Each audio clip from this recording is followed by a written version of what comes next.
Hello दोस्तों, जैसा कि मैं इस वीडियो को पहले भी बना चुका हूँ पर उसके अंदर क्लियरिटी नहीं थी। तो अब मैं थोड़ा सा क्लियर लेके आया हूँ। ठीक है। तो लेखपाल के पेपर हैं तो उनके लिए 4 सब्जेक्ट आते हैं। कौन कौन से? एक तो आपका मैथ आता है, दूसरा क्या आता है आपका हिंदी आता है। ठीक है। तीसरा क्या आता है आपका ग्राम समाज और विकास आता है। चौथा क्या आता है सामान्य ज्ञान आता है। ठीक है। तो यहाँ पर क्या है, अब हम आप ग्राम समाज और विकास के बारे में पढ़ेंगे। तो देखते हैं ग्राम समाज और विकास के अंदर सबसे पहले हम ग्राम को जानते हैं। तो ग्राम क्या आता है भाई? ये संस्कृत भाषा का शब्द है। ठीक है। गांव क्या, और हिंदी में इसे क्या कहते हैं? गांव कहते हैं। ग्राम शब्द का सबसे पहले उल्लेख कहाँ मिलता है? ऋग्वेद में मिलता है। ऋग्वेद में इसका उल्लेख कितनी बार हुआ है? 13 बार। ठीक है। तो ऋग्वेद के अंदर ग्राम के वर्णन का आधार क्या है? तो ग्राम के वर्णन का आधार क्या है भाई? परिवार के रूप में है। ठीक है। वो भी कौन सा परिवार? संयुक्त परिवार। जो भी कौन सा होता और कैसा होता था? ये पितृसत्तात्मक होता था, यानी कि पिता की ही चलती थी इसके अंदर।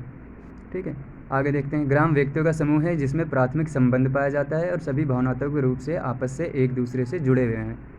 ठीक है। तो ये चीज़ आपका क्या होता है? ग्राम होता है। अब भावनात्मक रूप से आपस में एक दूसरे से जुड़े हुए, ये क्या होता है? जैसे कि भाई प्रेम हो गया, दया हो गई, सहानुभूति हो गई, परस्पर सहयोग हो गया, और क्या हो गया? भातृत्व की भावना। ठीक है। अगला क्या है? ग्राम के अधिकांश व्यक्ति किस में लगे होते हैं? प्राथमिक कार्यों में लगे होते हैं। जैसे कि प्राथमिक कार्य कौन से हो गए? जैसे कृषि हो गई, बागवानी हो गई, मत्स्य पालन हो गए, कीट पालन हो गए। प्राथमिक कार्य आपके, ठीक है, प्राथमिक क्षेत्र में कृषि, बागवानी, मत्स्य पालन, कीट पालन हो गए। द्वितीय क्षेत्र में क्या होता है आपका? भारी उद्योग आ जाता है। और तृतीय क्षेत्र में क्या आ जाता है आपका? सेवा क्षेत्र आ जाता है। ठीक है। अब अगला पढ़ते हैं हम समाज के बारे में। तो समाज क्या होता है? दो या दो से अधिक व्यक्तियों का समूह जो आपस में अंतःक्रिया करते हैं, वह समाज कहलाता है। ठीक है। विकास क्या होता है? विकास देखते हैं। विकास व्यक्तियों की आपसी अंतःक्रिया के परिणामस्वरूप समाज में सकारात्मक परिवर्तन उत्पन्न होता है, वह विकास कहलाता है। तो अब ये हुआ कि भाई जब भारत आज़ाद हुआ था तो उस टाइम पे क्या था? गरीबी थी, भुखमरी थी, ठीक है, बेरोज़गारी थी। तो कैसे विकास किया जाए? तो फिर ये सुझाव दिया गया कि भाई स्थानीय स्वशासन के माध्यम से विकास किया जाए। तो स्थानीय स्वशासन में क्या किया गया कि भाई निचले स्तर से सुधार किया जाए। तो निचले स्तर में किसे चुना गया इसके अंदर? तो भाई ग्राम पंचायतों की स्थापना की जाए। तो भाई स्थानीय स्वशासन में कौन आता है? ग्राम पंचायत आता है। ठीक है। इसमें आम जनता को ही चुन के आप अपने में से ही पंचायत का पंच बनाते हो, जैसे कि, ठीक है, वैसे ही फिर आपका क्या होता है भाई? स्थानीय स्वशासन से विकास के लिए एक खंड विकास अधिकारी होता है। ठीक है। तीसरा कौन होता है भाई? लेखपाल होता है। लेखपाल भी इन्हीं से गाँव से रिलेटेड काम करता है। ठीक है। तो फिर अब देखते हैं हम अगला। अब लेखपाल का ही चैप्टर है, लेखपाल का ही पेपर दे रहे हैं तो लेखपाल के बारे में ही जान लेते हैं। तो लेखपाल कौन होता है भाई? तो लेखपाल कौन होता है देखते हैं ज़रा।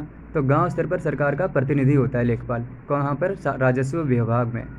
ठीक है। और ये लेखपाल क्या होता है? पदेन मंत्री भी होता है। तो अपने हल्के की समस्त भूमि प्रबंधन समिति का, ठीक है, ये क्या होता है भाई? पदेन मंत्री होता है, लैंड मैनेजमेंट कमेटी का।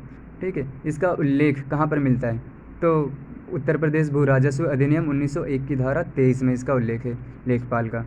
लेखपाल की नियुक्ति भाई किस आधार पर की जाती है? तो उत्तर प्रदेश लेखपाल सेवा नियमावली 2006 के आधार पर की जाती है।